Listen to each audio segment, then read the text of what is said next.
Jar Oil. The company have filling stations across the country, and our rates are relatively cheaper than anyone else across the country.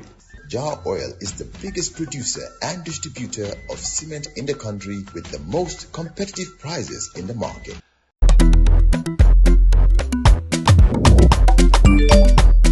Axel jam si Wave.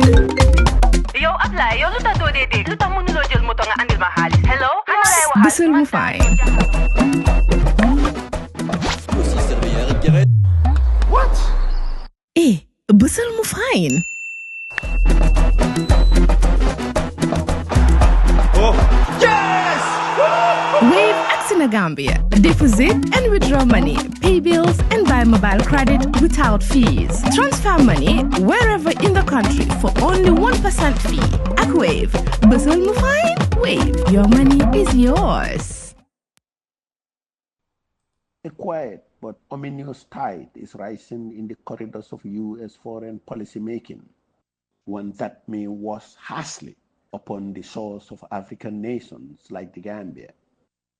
Recent revelations from Politico and Reuters have brought to light a proposed policy shift under President Trump's second tenure that, if realized, could drastically reshape America's engagement with the African continent. At the heart of this sobering development is a proposal to slash the combined budgets of the United States State Department and USAID from $52.4 billion to a mere $28.4 billion in fiscal 2026 year, an almost surgical 50% reduction in resources once devoted to diplomacy and development. Among the nations poised to suffer the brunt of this rollback is indeed the Gambia, our country, that for all fairness has for the past 8 years labored to reform and reposition itself as a reliable partner in the global democratic order. Yet it now finds itself on the periphery of America's geopolitical favor, classified within a controversial new graded framework that could have appalling implications for its future relationship with the United States. The draft proposal, reportedly circulated in March 2025, establishes a three-pronged travel restriction system targeting African states, largely on the basis of immigration and national security concerns.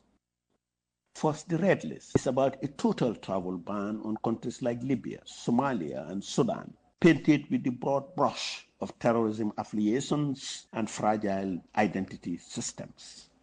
And the second one, the orange list, is a severe restriction on Eritrea, Sierra Leone, and South Sudan, nations allegedly failing to cooperate with the United States immigration enforcement.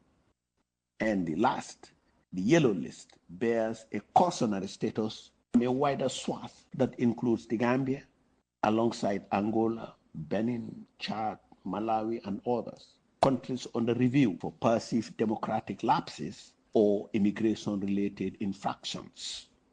For the Gambia, the inclusion in the yellow list is both disheartening and perplexing.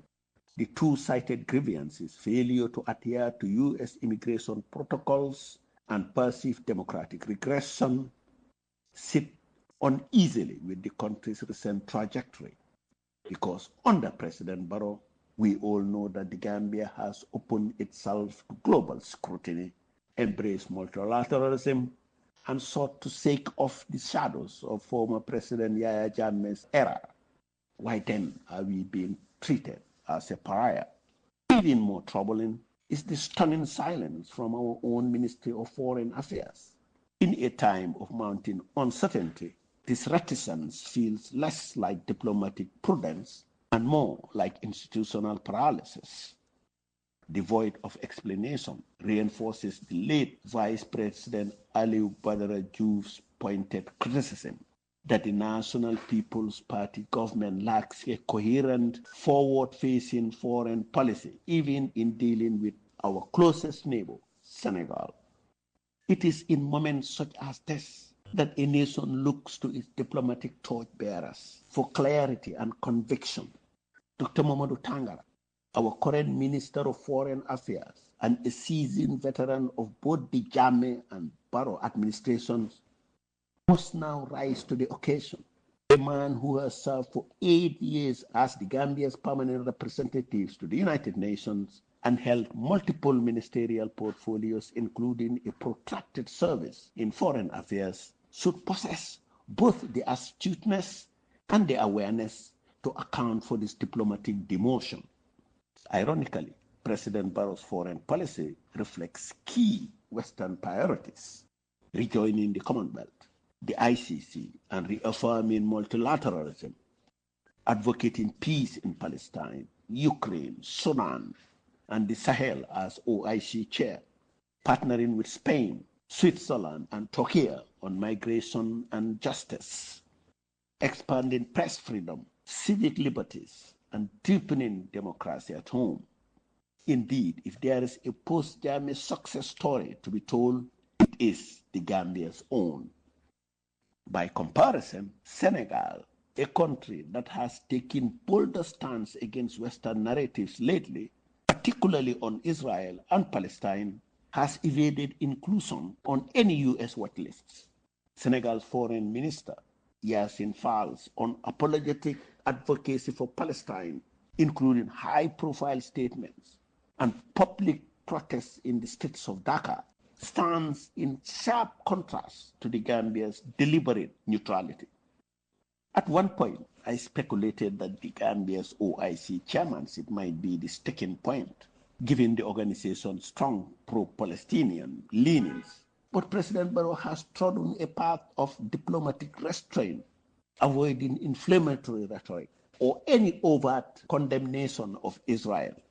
Unlike Senegal's vocal positioning, the Gambia has maintained quiet diplomacy towards the ongoing Middle East war, perhaps too quiet for its own good.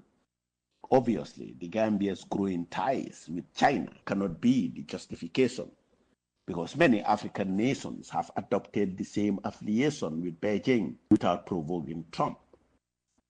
So why is the Gambia being singled out? Could the visa disparity between Senegal and the Gambia, where Senegal offers Americans 90 days visa-free, while the Gambia charges between $128 and $449, be a contributing factor? For Trump, whose decisions are often transactional, such differences may influence his perception. The puzzle deepens with migration data. The U.S. migration records show only 1,035 Gambians with final removal orders versus 1,689 Senegalese.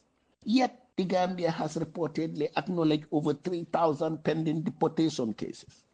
Why the discrepancy? Why did the Gambia's figure triple while Senegal stayed steady?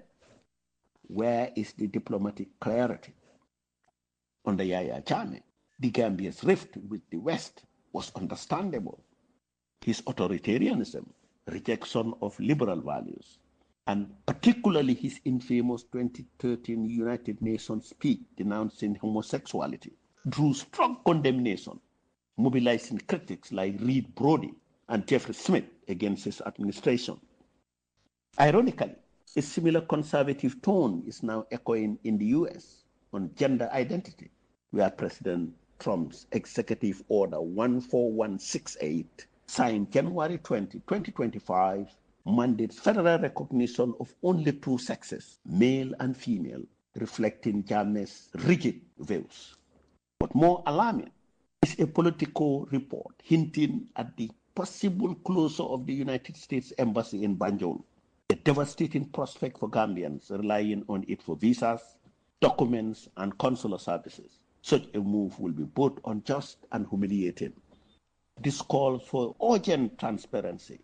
Our Ministry of Foreign Affairs must speak out and clarify why, despite national reforms, the Gambia risks alienation from the United States.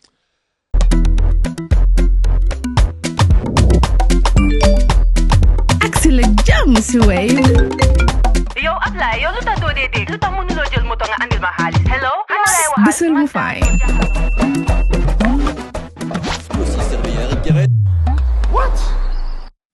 Bësal mu fine. Oh, yes! Wave acts in Gambia. Deposit and withdraw money, pay bills and buy mobile credit without fees. Transfer money wherever in the country for only 1% fee. Ak Wave, bësal mu fine. Wave, your money is yours. Jar Oil, the company, have filling stations across the country, and our rates are relatively cheaper than anyone else across the country. Jar Oil is the biggest producer and distributor of cement in the country with the most competitive prices in the market.